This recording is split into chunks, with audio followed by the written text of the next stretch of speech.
Olá, boa noite. O A Notícia entrevista hoje o governador de São Paulo e candidato à reeleição, Márcio França, do PSB. Vice de Geraldo Alckmin, ele completa um mês no cargo com a saída do Tucano para disputar a presidência da República. Márcio França nasceu em Santos, foi vereador e prefeito reeleito de São Vicente, cidade no litoral paulista, deputado federal por 2 mandatos e ocupou secretarias importantes no governo Alckmin, além, claro, do cargo de vice.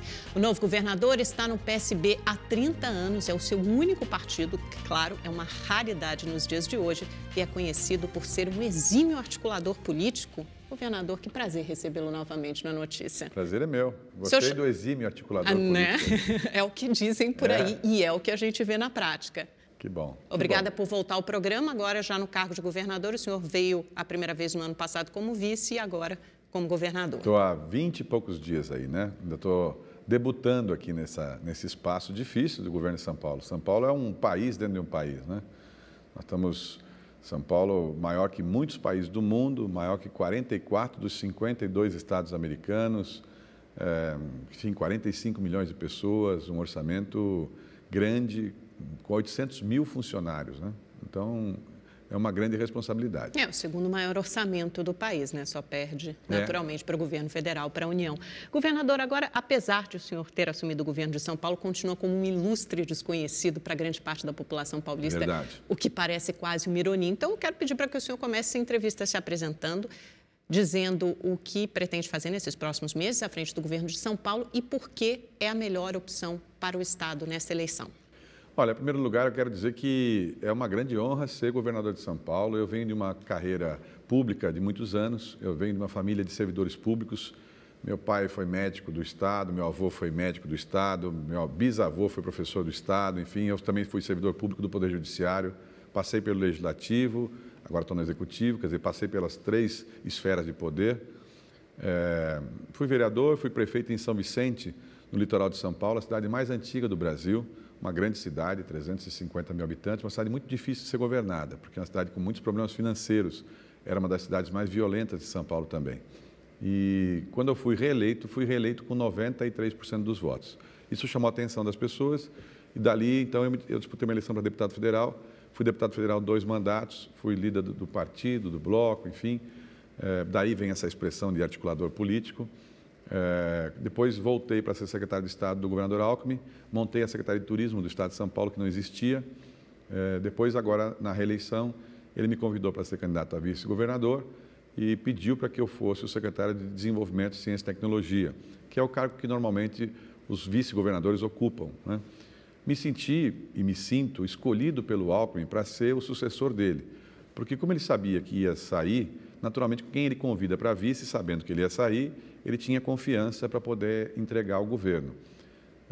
O governo de São Paulo é um governo estável, é um governo profundo, um governo com muitas coisas sob o seu comando e de muita responsabilidade. Você veja que o Brasil inteiro teve sérias dificuldades aí nesses últimos anos, a queda do PIB, enfim, orçamentos para baixo, muitos estados não pagaram salário, atrasaram hospitais, atrasaram as universidades, e São Paulo manteve-se estável, sempre com superávit, né?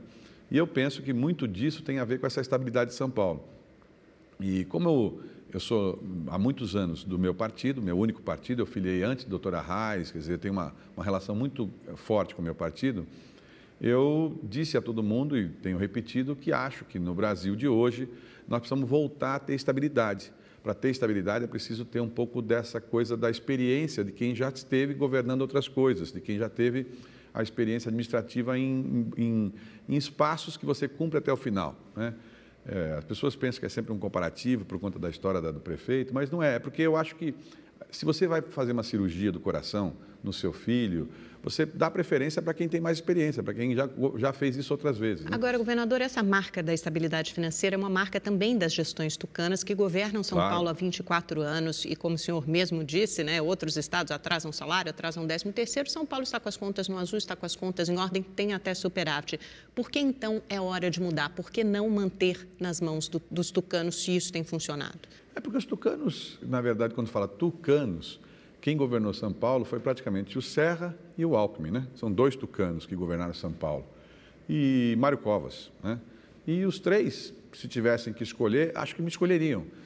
como o Alckmin me escolheu, como o Serra, eu acho que me escolhe. Mas agora ele está numa situação difícil, né? Porque aí apareceu o Dória no meio do caminho, ele tem que apoiar. O PSDB está há muitos anos em São Paulo.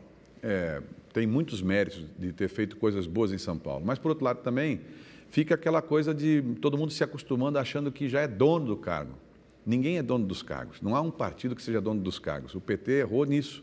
O PT confundiu isso nacionalmente. Achou que o partido era mais importante do que o próprio Brasil. E o senhor acha que o PSDB pode estar fazendo essa mesma confusão aqui em São Paulo? Eu não tenho dúvida. Você veja que a expressão que foi usada pelo prefeito Dória ao sair da prefeitura foi que ele não era a favor de sair, mas o partido pediu para ele sair. O partido decidiu que ele tinha que sair.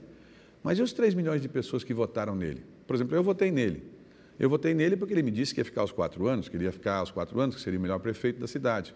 Quando ele larga a prefeitura no meio do caminho, se fosse por uma causa nacional, se fosse para salvar o Brasil, ainda você era compreensível, mas você largar a prefeitura para ir tentar disputar o governo de São Paulo, dá uma sensação de que você não deu a importância devida a um cargo tão importante que é o de prefeito de São Paulo. O que o senhor faria diferente do governo Alckmin e também do candidato do PSDB, João Dória? Bem, primeiro que eu cumpro os meus compromissos, né? Eu, se eleito, cumpro todos os meus compromissos. Eu fui prefeito, cumpri 4 anos, fui reeleito com 93% dos votos, cumpri mais 4 anos, quer dizer, cumpri meus compromissos conforme eu tinha combinado. Segundo, eu tenho uma marca de lealdade muito forte com quem me ajudou. Nesse caso, eu tenho falado isso constantemente, que eu sou muito leal e muito devedor ao governador Alckmin, porque foi ele que me fez o convite de ser vice-governador. E isso não é um cargo qualquer, né? É um cargo muito, muito especial. E, do ponto de vista da gestão, a estabilidade financeira, a questão da responsabilidade fiscal, tudo isso foi muito importante em São Paulo. Mas o que eu acho que a gente precisa fazer? Fazer o que já existe funcionar melhor. É importante inaugurar novas obras de metrô? Claro que é. Mas o metrô não pode falhar, não pode ter tantos dias na semana que a MTU tem algum problema de linha, não podemos, ou seja, nós temos que ter escolas, em vez de fazer sempre novas escolas, vamos fazer com que as escolas atuais funcionem cada vez melhor, que tenham lousa digital, que tenham ar-condicionado, que os professores possam ser mais bem remunerados. Quer dizer, o serviço público, aquele que já existe, pode ficar melhor. E acho que é uma tarefa. Por exemplo, no meu caso especial, eu gostaria de ser reconhecido, se eu pudesse ficar um tempo, como alguém que deu atenção para jovem. Eu, quando fui prefeito em São Vicente, como eu falei, a cidade tinha um problema muito grave de violência. Muita gente com violência, os índices todos muito altos. E eu fui perguntar, mas por que as pessoas, com que idade elas cometem o crime? E fizemos uma pesquisa nos presídios da cidade. E, para minha surpresa, 56% das pessoas que estavam presas cometeram delito com 18 anos.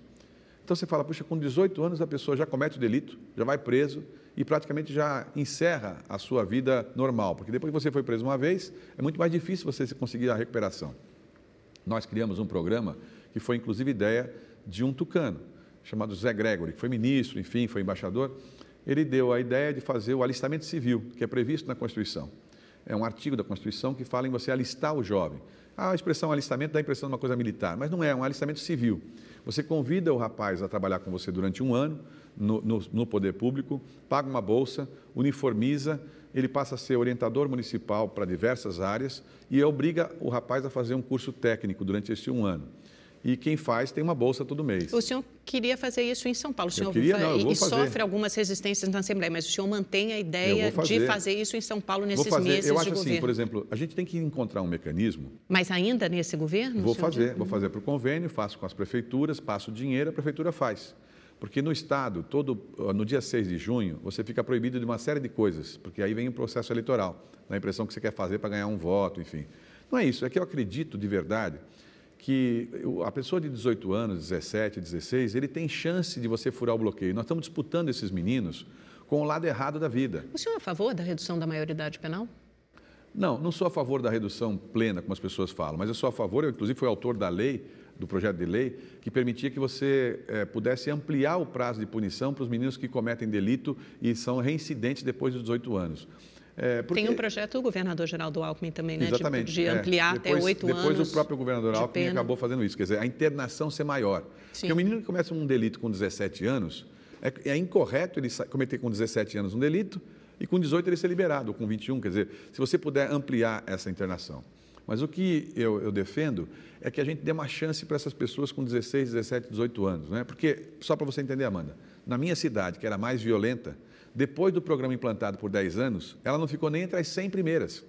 Morriam de 15 a 20 rapazes de 18 anos por ano. Nunca mais morreu nenhum. Então, não é uma coisa que eu vou pensar em fazer. Já aconteceu numa cidade muito pobre e se é possível fazer para aquele número de pessoas, é possível fazer para todo mundo. Né? Porque é muito mais fácil você evitar que o gelo se forme do que ficar enxugando o gelo. Agora, governador, o senhor é do PSB, um partido que tem socialista no nome. O senhor se considera um homem de esquerda? Não, eu me considero, eu acho que essa expressão entre esquerda e direita é um negócio meio ultrapassado no mundo moderno, né? Mas o que eu me considero é uma pessoa com muita preocupação social. Como eu disse, eu sou um filho de médico. Então, eu tive condições de vida muito melhores que meus colegas, meus amigos. Muitos amigos meus não tinham a minha condição de vida. O senhor acha que tem um viés mais social, por exemplo, do que o ex-prefeito João Dória ou do que o próprio governador Alckmin? Não tem comparação. Acho que não, o Alckmin não, porque o Alckmin também é uma pessoa de origem simples. O pai dele era um servidor público. Ele, a vida inteira, é uma pessoa muito simples. Mas aí não é só o sentido da origem, né? A maneira de ver o mundo também, não é só o sentido de origem. Eu acho que dá para você garantir para as pessoas igualdade de oportunidades. Eu brigo para que as pessoas tenham igualdade na oportunidade. Por exemplo, você falar que uma pessoa que tem condição financeira, que faz escola particular, que estuda 2, 3 línguas, que tem boa alimentação, que tem uma série de vantagens, pode competir em condição de igualdade com o menino que faz escola pública, nas condições que ele faz, com dificuldade para ir e voltar, sem condições financeiras, é evidente que não é verdade. Mas São Paulo Tanto não é verdade que nas universidades públicas de São Paulo, 50% vem da escola privada, que é pequena, e 50% vem da escola pública, que é grande, né? Por que o senhor acha que São Paulo é um estado tão conservador, notadamente no interior? E a gente vê isso até pelo voto, né? Pela maneira de eleger os seus candidatos. O Bolsonaro, por exemplo, está empatado tecnicamente com o governador Alckmin na disputa presidencial aqui em São Paulo. A condição social do estado de São Paulo é melhor do que o restante do Brasil. A média de São Paulo, a média econômica das condições de São Paulo são muito melhores que o Brasil. Então, é natural que as pessoas falem, olha, eu não quero correr risco. Por isso que elas preferem manter a situação que está, mas elas querem uma coisa diferente. Eu sinto que elas querem uma coisa um pouco diferente, não é? E sem risco de perder o que já tem garantido. Por exemplo, São Paulo tem as melhores estradas do Brasil. Para ninguém isso é uma coisa muito... mas claro, tem que ter as melhores estradas do Brasil. São Paulo, hoje, quando você compara o padrão internacional, leva em consideração quilômetro quadrado de território por estrada duplicada.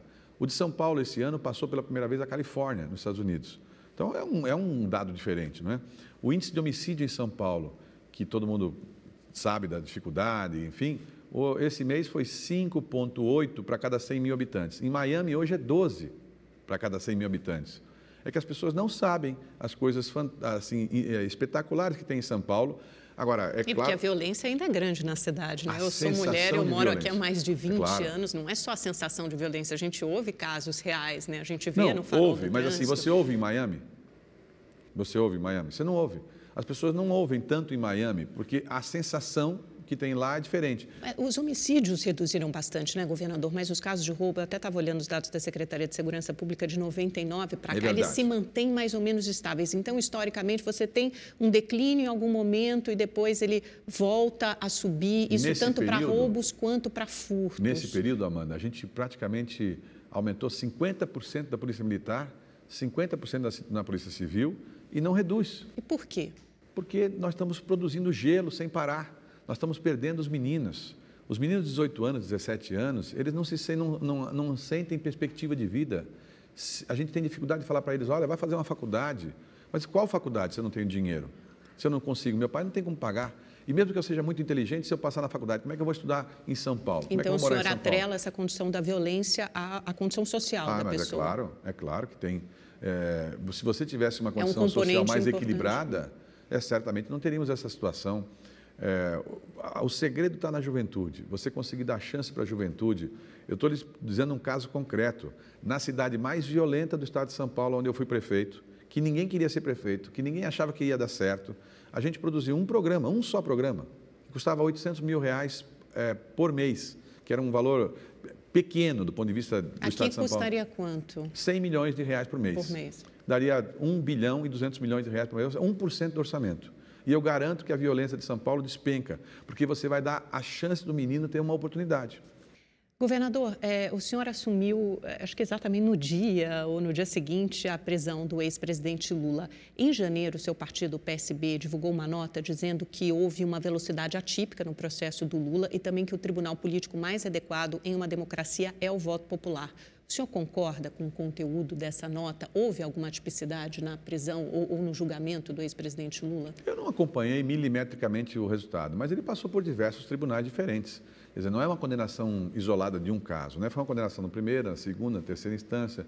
Eu acho assim que o processo judicial, todos nós lamentamos que um presidente da República popular, como era o caso do Lula, que era uma liderança popular, que as pessoas admiram, e até hoje tem gente que admira bastante, que tenha que passar por tudo isso. Mas, por outro lado, também, que a pessoa que faz as coisas que ele fez tem que saber que vai ter uma consequência, né? Então, eu digo que, no caso do meu partido, ele usou uma linguagem para ficar meio na dúvida, né? Dá a impressão que você fala que está defendendo o Lula, mas a linguagem que eles usaram é a seguinte: o tribunal mais correto é o tribunal do povo. É verdade, mas só pode ser candidato quem estiver apto a ser candidato, né? No caso, hoje, com o presidente Lula condenado, não pode ser candidato. E depois... A gente sabe que existe uma divisão interna no PSB, né? Os governos do Nordeste, muito mais próximos ao PT, e o senhor em São Paulo, por exemplo, mais distante. E essa divisão, Amanda, não é no partido. É uma divisão do Brasil. Você pega o mapa do Brasil, faz um traço no meio assim, na diagonal, um pouco na diagonal. Em 4 eleições seguidas, 3 eleições seguidas, toda a parte de baixo vota de um jeito e a parte de cima vota vermelho, né? Quer dizer, vota de outro jeito. Então, há uma sensação de que há dois países num só país, né? E eu acho que de alguma forma há, né? E há mesmo, porque as pessoas se sentem, de alguma forma, em condições sociais inferiores e votam de outra maneira. Agora, o Brasil ideal não é um Brasil dividido assim, não pode ser, porque essa sensação de que você está dividindo o Brasil em 2 pedaços gera uma torcida para que um lado faça errado e outro faça certo. E a gente não precisa nem ir longe, né? Em São Paulo também a gente pode dividi-la pelo menos em 2 pedaços. A gente teve na semana passada, quer dizer, a gente está gravando essa entrevista na quarta-feira, um dia depois do desabamento do incêndio naquele prédio no centro de São Paulo. A entrevista vai ao ar na segunda noite. Como é que a gente atribui responsabilidades nesse caso? Porque eu acho que chega uma hora que alguém precisa assumir, ou mais de uma pessoa precisa assumir responsabilidade, o poder público, os movimentos sociais que, eventualmente, alguns menores podem explorar a miséria dessas pessoas. Quem são os responsáveis por essa tragédia? Difícil, viu? Nominar uma pessoa ou um grupo de pessoas. O errado é todo o nosso sistema. Não pode dar certo assim. Quer dizer, se você tem um imóvel da União, é um imóvel federal, que pertence ao governo federal. Então, quem é responsável para fazer a reintegração de posse quando ocupa um lugar de alguém? O dono do imóvel. Aí o governo federal disse que estava cedido pela prefeitura, que a prefeitura também podia ter pedido. Aí a prefeitura não fez. Aí, quando você tira, eu tenho casos assim, ao lado ali daquele imóvel, na Estação da Luz, nós estamos começando a fazer um outro programa social de casas. Já construímos aqui no estado de São Paulo 130 mil casas nos últimos anos, para dar para as pessoas, financiar para as pessoas, subsidiado, quer dizer, você paga, todo mundo paga para subsidiar. Mas essas casas são no centro de São Paulo também, ou são só na periferia? Nós já fizemos lá no centro da cidade mais de 4 mil imóveis agora, nos últimos anos só. E estamos fazendo mais 3 mil agora. Mas a pergunta é o seguinte, eu quis te falar. Para fazer essas casas, nós tivemos que pegar uns imóveis que são abandonados, entre aspas, que são casarões. E lá dentro tem cortiços, muitas pessoas morando, subhabitando, não é? Para tirar as pessoas, tinha organização. Eles entraram com ação na justiça, pegaram a liminar. Foi gente lá fazer protesto, não sei o que lá, a imprensa vai lá, fala, coitado das pessoas, vai tirar o único lugar que ela tem para morar. Pelo amor de Deus, não faça isso, governador. É injusto, a mãe de família está lá dentro, com a criancinha dela e tal. A gente fala, mas assim, é perigoso não estar morando. Eu sei, mas o senhor vai colocar ela onde? A gente oferece o aluguel social. R$400 até R$1.200 para a pessoa morar em algum lugar alugado. Mas a pessoa não quer, a pessoa quer morar no centro, porque o trabalho dela está no centro. Então, assim, é uma coisa histórica de injustiça social no Brasil. Você tem a cidade que está para fora do oceano, né, da superfície, e tem uma outra cidade para baixo da superfície. Né? Quer dizer, a cidade linda, está lá. Quantos imóveis iguais a esse tem em São Paulo? 70 prédios ocupados. Dá para atribuir a responsabilidade a essas famílias ou elas são vítimas desse elas são sistema? Vítimas também. Elas são, ao mesmo tempo, vítimas e também são culpadas, porque, claro, é evidente que não tinha condição. Não sei se você sabe como é que funciona. Depois que você entra no prédio, pega um corredor, divide com tapumes em pequenos espaços. Aí, algumas pessoas viciadas usam para queimar e tirar o fio de cobre, aquele plástico do fio de cobre. E outras vão fazer comida e mistura tudo junto. Materiais inflamáveis. Aí tudo o junto. lixo, como é não no tem coleta fosso de lixo, do elevador. joga no fosso do elevador. Vira uma chaminé.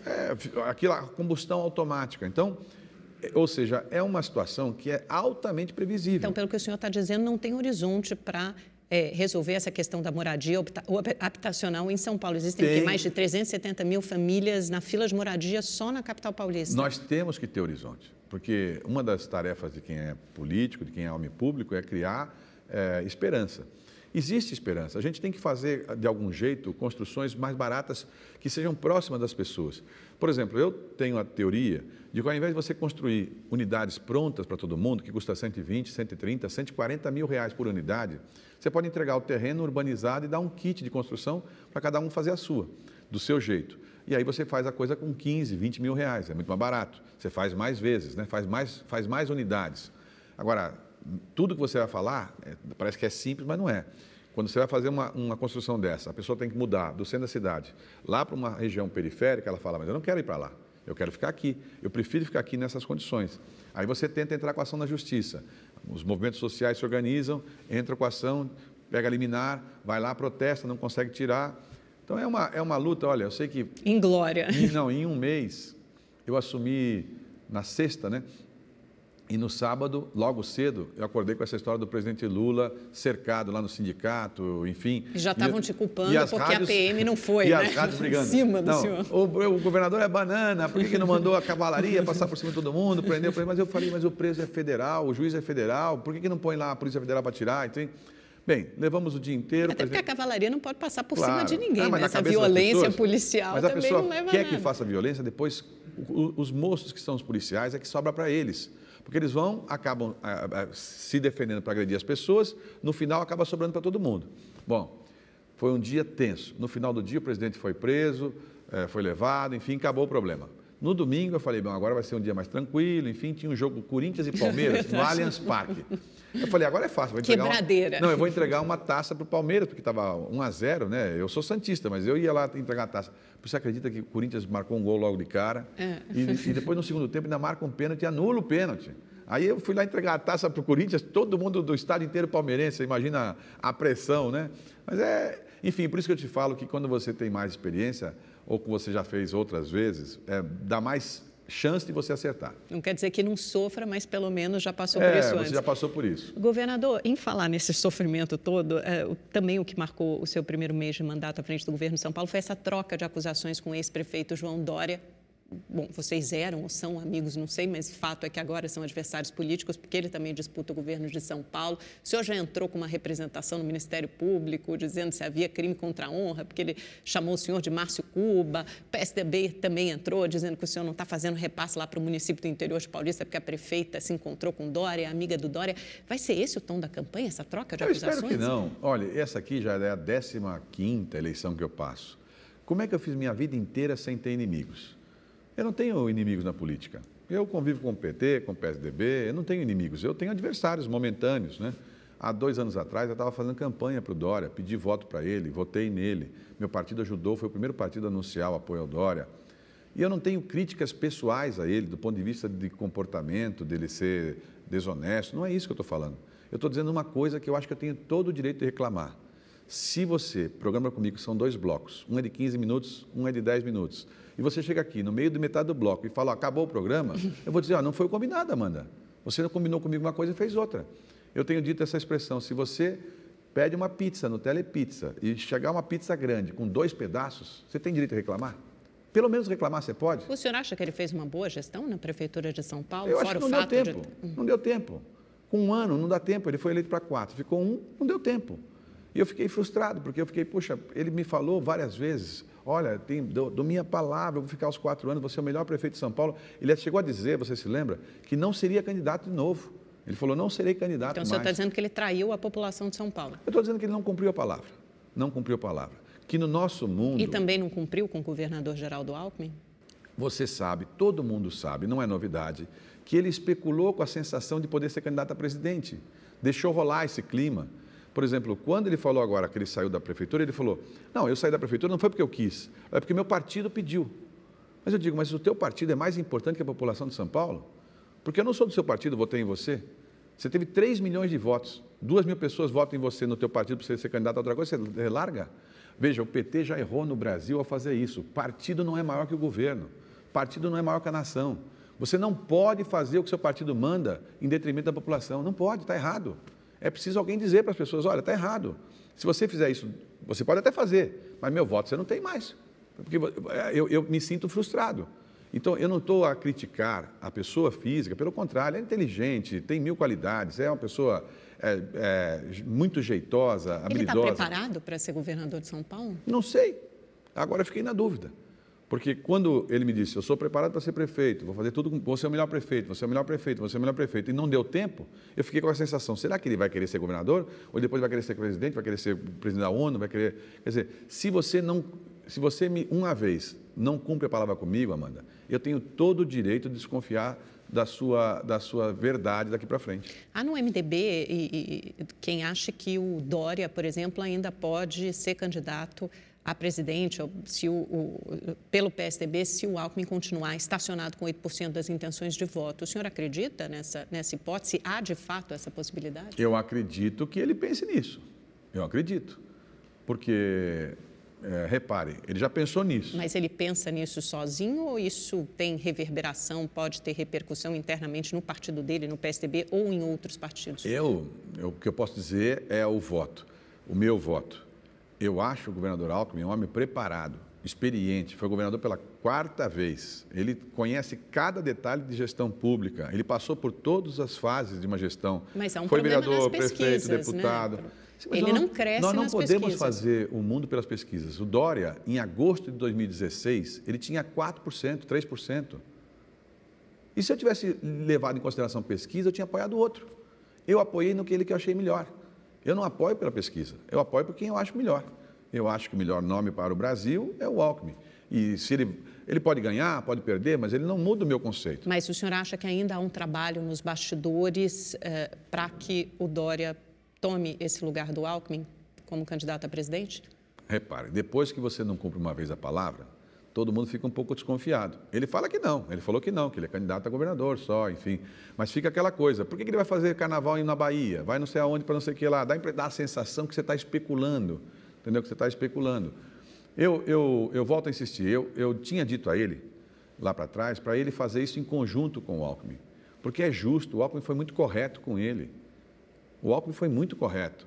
O Alckmin contrariou todo mundo no partido para apoiá-lo. Você se lembra? Que todo mundo queria outros candidatos? Sim. E o Alckmin intuiu, apostou na hipótese de crescer, jogou peso mesmo na candidatura dele, do jeito que o Alckmin faz. Não é que ele vá fazer campanha na rua, porque não é o estilo dele, mas ele fez os movimentos, né? Então, a lealdade é um princípio que eu não sei, gratidão, lealdade, são princípios muito importantes. Se você não tem esse tipo de princípio, o resto fica um pouco comprometido. Agora, essa troca de farpas entre o senhor e o Dória, o PSB e o PSDB, já vem surtindo efeitos na Assembleia, né? Na semana passada, nos últimos dias, o presidente da Assembleia, o Cauê Macris, que é aliado do Dória, aprovou a sua revelia, ou fez aprovar, colocou em votação uma PEC para aumento do teto do funcionalismo público, equiparando esse teto ao Tribunal de Justiça, né? Até maior do que o salário do governador. O texto ainda precisa ser aprovado em segundo turno. O senhor acha que a aprovação desse texto é uma irresponsabilidade? Não, eu acho que, por exemplo, não é muito correto. Porque vai onerar os cofres públicos, né? Em 1 bilhão nos 4 anos. Uma coisa que custa 900 milhões de reais, tem que ser pensado. Por exemplo, se você pudesse repartir os 900 milhões para todos os servidores públicos, seria mais justo do que você fazer só com uma camada de 2, 3, 4 mil pessoas. Parece meio injusto. Se você pega o salário de quem já é mais alto e aumenta um pouco mais, né? O que eu disse, e eu também reconheço, é que não está certo congelar o salário dessas pessoas. Não está certo. Porque o que aconteceu? O salário do governador ficou travando o salário dessas pessoas há muitos anos. Há muitos anos não tem reajuste, então ficou travando. Esse funcionalismo ficou sem reajuste aqui, pelo menos uns 3 anos, né? Aí no começo de 2018, o Alckmin anunciou um reajuste de 3,5%, em média, para as categorias. O funcionalismo público de São Paulo, se você pudesse pegar, são 800 mil funcionários, e você pega 900 milhões, dá mais de R$1.000 para cada funcionário. Então, é uma diferença importante. Quer dizer, não é correto você fazer isso sem fazer os cálculos para você ver se isso tem condição financeira. Agora, a Assembleia Legislativa ela é independente, ela não tem a obrigação de seguir a orientação do governo. O que eles votarem lá é o que tem que ser cumprido, se for legal, se for constitucional. E eu não tenho nenhum problema com relação à Assembleia, nós temos ampla maioria de deputados que nos apoiam lá, eu respeito a decisão que eles tomarem, se por acaso tomarem a decisão que é essa, vai ser essa. Agora, todo mundo tem que entender quais são as consequências. Por exemplo, o servidor público tem que entender que o dinheiro é um só. Quando você saca daqui um pedaço grande, não vai sobrar para todo mundo ter reajuste, é isso. Então, o senhor acha que esse reajuste deve ser feito, mas deve ser feito de uma forma mais igual? Eu acho entre que é mais todas as justo. Categorias. Por exemplo, se uma pessoa ganha R$ 1.500, R$ 2.000, ela vai ter 0.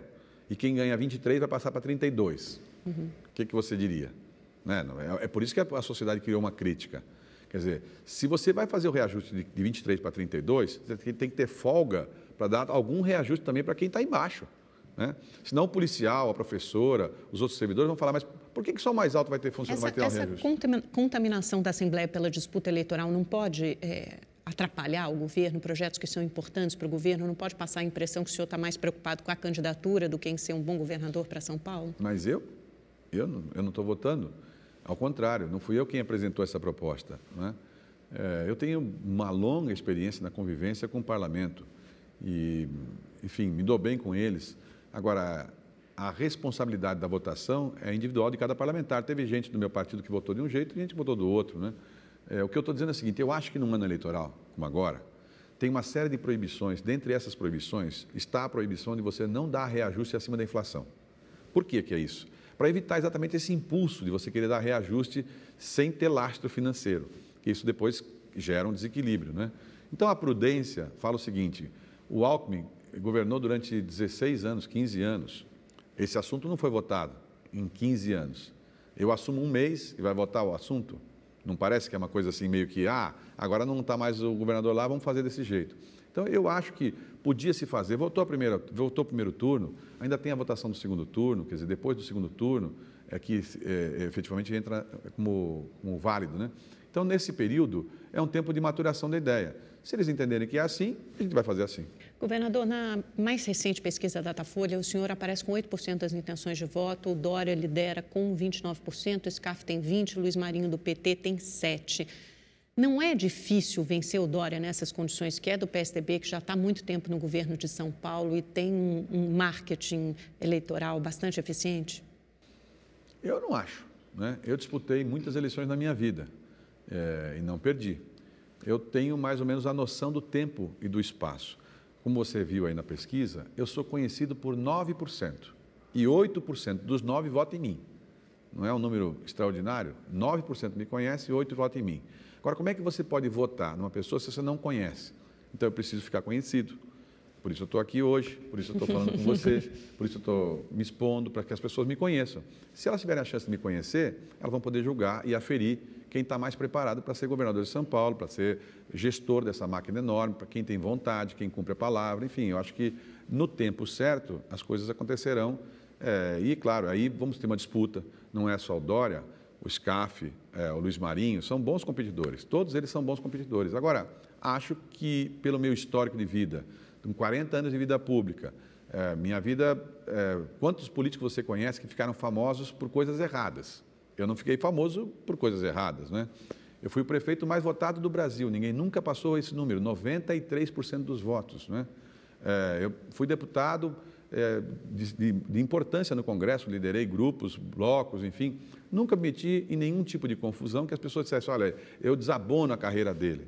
Então, eu acho que eu sou preparado, fui escolhido pelo governador Alckmin para ser vice-governador, estou na função. Acho que, uma certa hora, eu vou ficar competitivo. Há articulações em curso para que o SCAF deixe essa disputa pelo governo de São Paulo e o MDB apoie o PSDB nacionalmente e também aqui no estado de São Paulo. O senhor acha que isso tem chance de prosperar? Acho difícil. O SCAF é muito difícil determinado. O quê? O SCAF sair da disputa ou o MDB apoiar o PSDB? Acho difícil o PMDB apoiar o PSDB. Não são junções fáceis de serem feitas, são dois partidos grandes, têm posições diferentes. O presidente Michel tem a vontade de eventualmente continuar no cargo, o governador Alckmin é candidato à presidência. Não acho simples, acho que o quadro não está totalmente formado. Eu penso que ainda vai haver mudanças, haverá ainda as pessoas que não serão candidatas por algum motivo, mas não sei se é esse o caminho que vai se seguir. Nacionalmente isso é claro, mas o senhor acha que no estado de São Paulo ainda pode haver mudanças no cenário também? Acho que pode haver. Como que, por exemplo, governador? Não, eu acho que o quadro nacional influencia o de São Paulo e o de São Paulo influencia o nacional. Quando você alinha em São Paulo, você meio que alinha um pouco do nacional. Nesse instante, o quadro em São Paulo não está alinhado. O governador Alckmin tem 2 palanques, um palanque do partido, um palanque que não é do partido. O PMDB tem o SCAF, que é um bom candidato, mas o quadro nacional não é favorável à candidatura do presidente Temer, que tem dificuldade, porque pegou uma sucessão de uma eleição, ele era vice, também acabou ocupando o espaço no impeachment. Então, eu não sei, minha intuição é que ainda vai haver mudanças. Então, quem pode sair, por exemplo? Porque o SCAF, o senhor disse que quer ficar e é um bom candidato.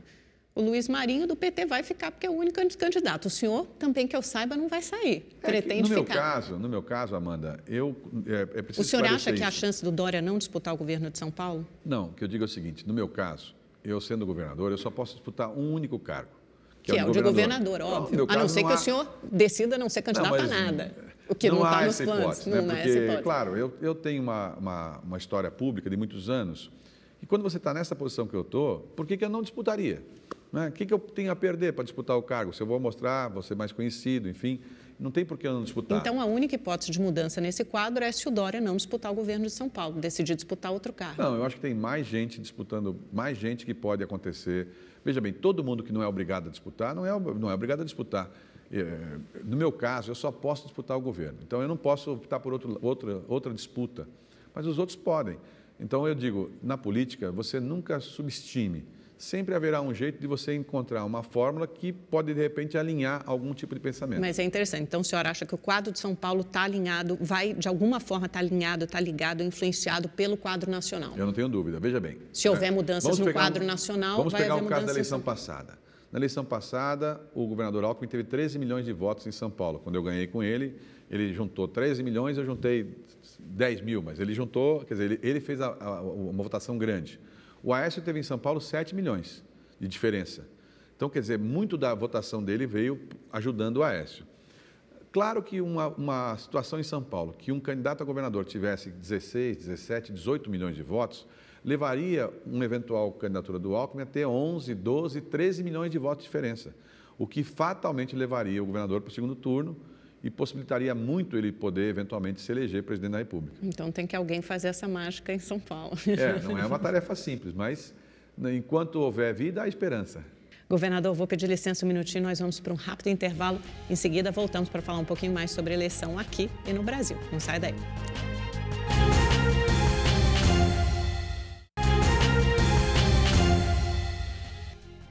Estamos de volta com o governador Márcio França falando sobre eleições. Governador, 15 partidos, é isso? Tem sua coligação até agora? 15, bastante por gente, enquanto, né? 15. Quantos minutos de TV? Mais de 20 já? Dá uns 20 minutos, mais ou menos. Mas tem duas noivas cobiçadíssimas que ainda estão solteiras aí nesse páreo, que são PP e DEM, e parece que eles andam juntos, caminham juntos nacionalmente, caminham juntos em São Paulo também. O que o senhor vai fazer para atrair esses partidos? Como estão as conversas? O senhor pode oferecer a vaga de vice, por exemplo? Eu sou amigo dos dois comandantes aqui de São Paulo, né? Do Rodrigo Garcia e do Mussi, que são deputados federais comigo, foram deputados comigo, enfim, têm uma relação.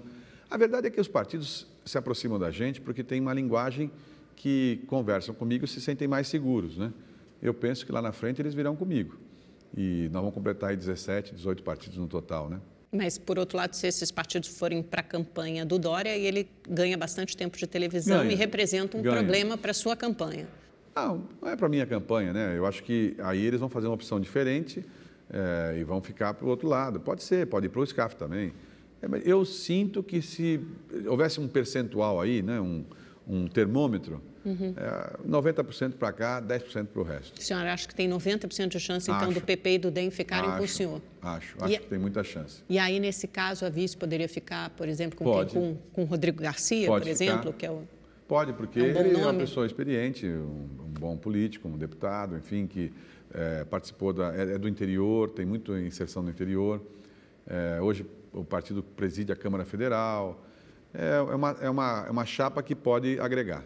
Mas partindo daquele pressuposto, né, de que o cenário nacional influencia o cenário de São Paulo, por exemplo, se o PP e o DEM decidirem apoiar o PSDB nacionalmente, não é mais provável que eles caminhem com o PSDB aqui em São Paulo?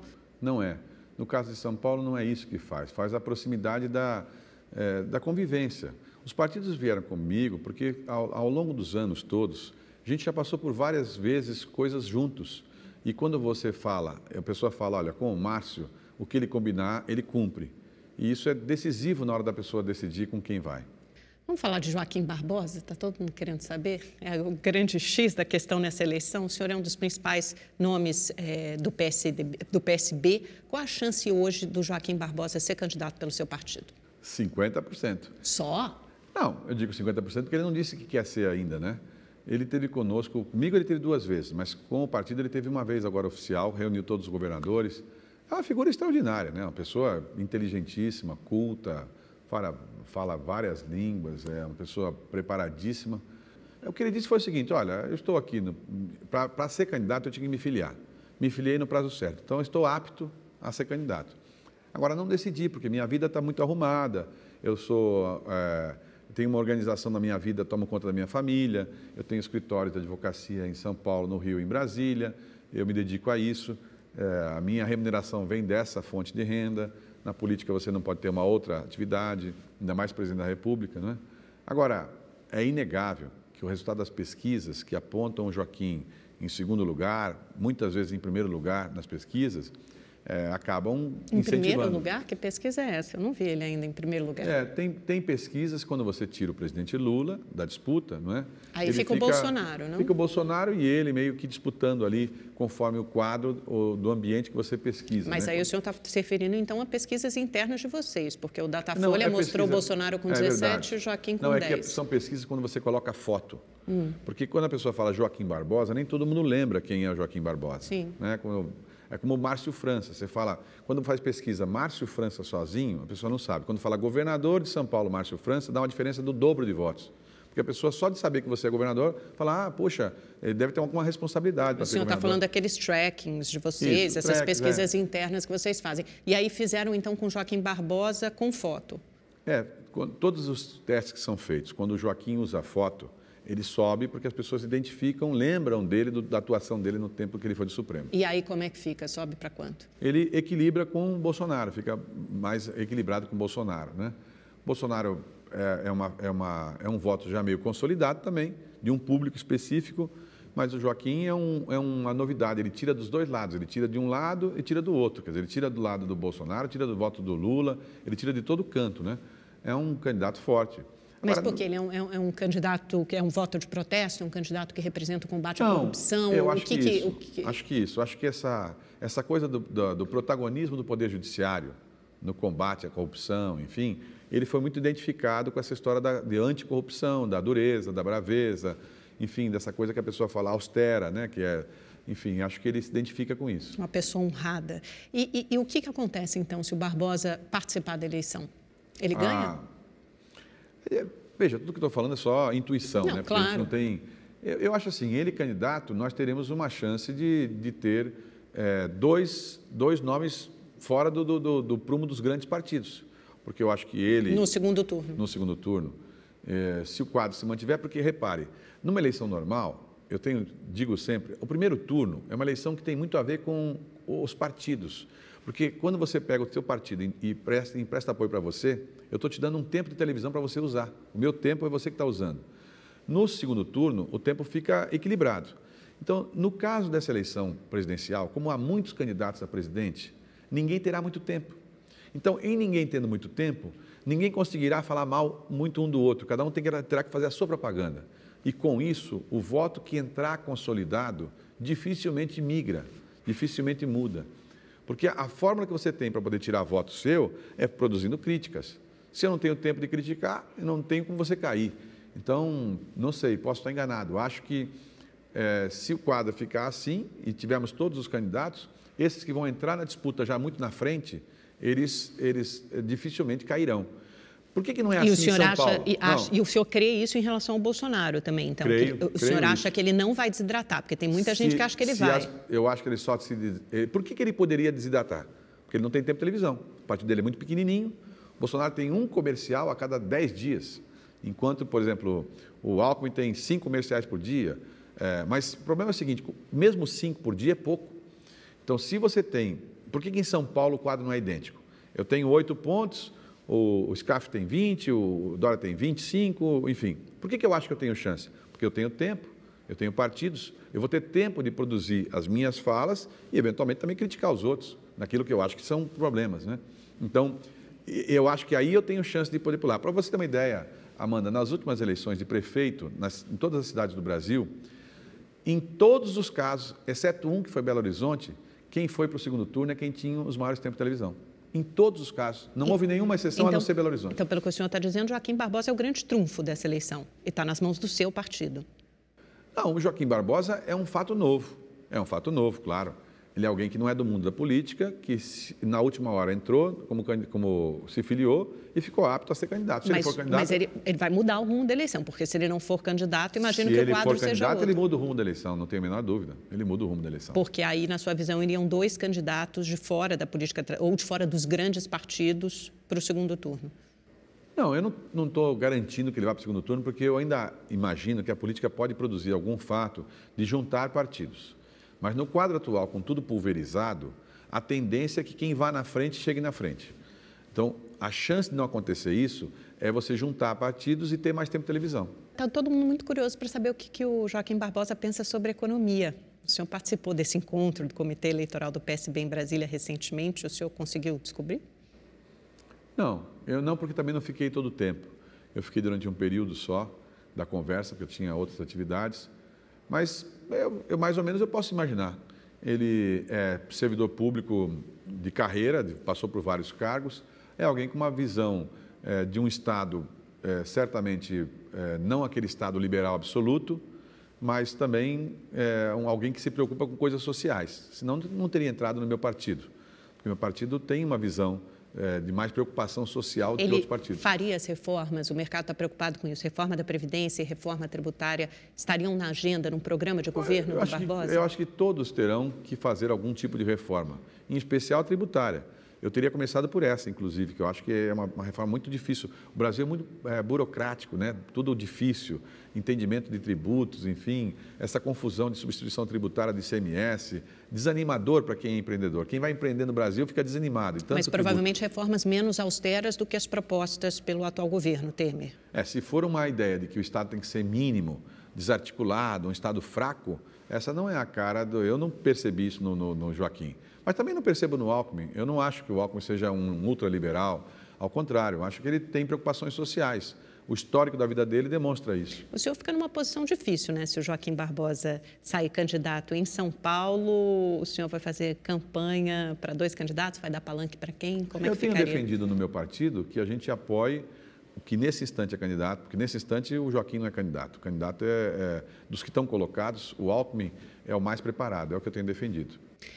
O senhor, então, pelo que o senhor está dizendo, essa decisão de participar ou não da eleição depende mais do Barbosa do que o PSB.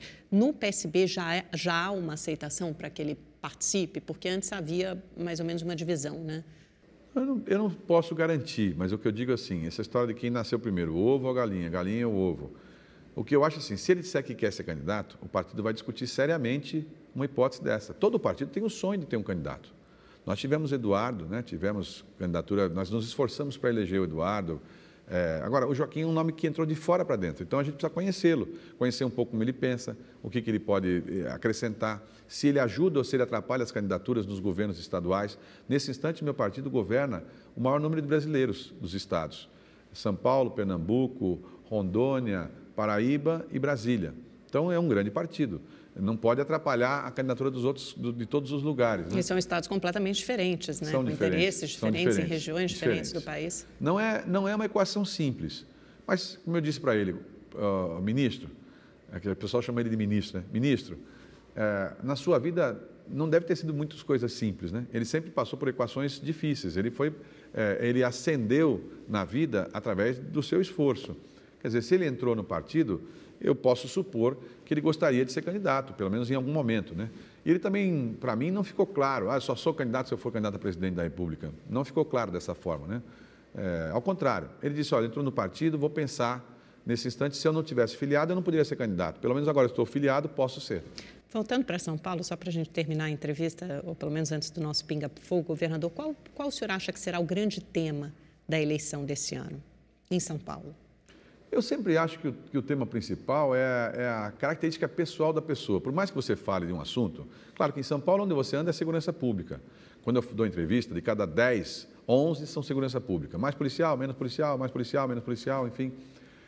Mas eu diria que as pessoas vão procurar sempre encontrar sinceridade. Se a pessoa olha no seu olho e fala, olha, eu posso não concordar com o que esse moço fala, mas ele é sincero. Isso muda. Porque se você perceber na pessoa um certo fake, uma coisa meio plástica, um negócio meio montadinho, fica dando a sensação que não é sincero. Eu acho que as pessoas pasteurizaram a política. Se ouve uma pessoa falando do partido de esquerda ou de direita, dá a impressão que é o mesmo discurso. Parece que eles não falam coisas diferentes, entendeu? Então, eu sinto que a sinceridade, a autenticidade será o principal componente da eleição. E o que o senhor vai ter no seu programa de governo? Porque, apesar das contas estarem em ordem, a gente sabe que os investimentos em São Paulo caíram nos últimos anos, até, obviamente, por conta da crise, a arrecadação cai, a educação ainda é uma área sensível em São Paulo, apesar da nota ter aumentado no último IDEB de 2015, ela ainda está aquém da meta estabelecida. O que dá para fazer, governador? Nesse período mais curto, eu tenho priorizado algumas coisas. Falei do jovem, vou citar, por exemplo, a questão da Univesp, né? Porque você sabe que aqui em São Paulo nós temos 450 mil alunos da universidade pública, USP, Unicamp, Unesp e ETEX e FATEX, né? É uma rede enorme, é a maior rede pública de universidade do mundo, gratuita. Mas ainda assim, entram muito poucas pessoas, são 20 mil vagas na USP, Unicamp e Unesp. Das 20 mil, só 10 mil para o ensino público, porque quem passa são do ensino privado. A gente criou a oportunidade, porque com a tecnologia foi possível, de fazer o ensino à distância. Abrimos 230 polos no interior de São Paulo, em várias cidades, e o menino pode fazer agora engenharia lá em Cananéia, pode fazer matemática, pode fazer pedagogia lá em, sei lá, em Caçapava. Quer dizer, o rapaz faz a faculdade pública, a universidade pública à distância, com aula sempre presencial, com a qualidade da USP, Unicamp e Unesp, porque os professores são da USP, Unicamp e Unesp. 50 mil vagas é bastante. A gente pode chegar a 1 ano e meio ao fenômeno, que eu acho que seria realmente um negócio extraordinário, que todo rapaz e toda moça do ensino público, quando se formasse no ensino médio, teria direito a entrar numa faculdade de graça e sem vestibular. É uma meta bacana de conseguir. É um sonho bom, enfim, uma meta, um sonho não, uma meta, um objetivo. Governador, vamos para o nosso pinga-fogo aqui, já no finalzinho da nossa entrevista. Lava Jato. Lava Jato, importante para o Brasil. Como todo que é feito por ser humano, tem erros e tem acertos, mas muito mais acertos do que erros. Joaquim Barbosa. Uma pessoa espetacular, um homem, um exemplo de condução de vida. Paulo Scaff. Meu amigo. João Dória. Meu amigo também. Pode até fazer um elogio agora. Ambos inteligentes, pessoas extraordinárias, só que de um outro ambiente social, né? Eu sou uma pessoa simples, eu tenho uma vida simples, vim do interior. O meu tipo de vida, minha condução de vida é uma vida simples. Eles são duas pessoas até que de padrões diferentes, mas o Dória e o Scaff são padrões sociais muito maiores que o meu. Bolsonaro. Autêntico. Marina.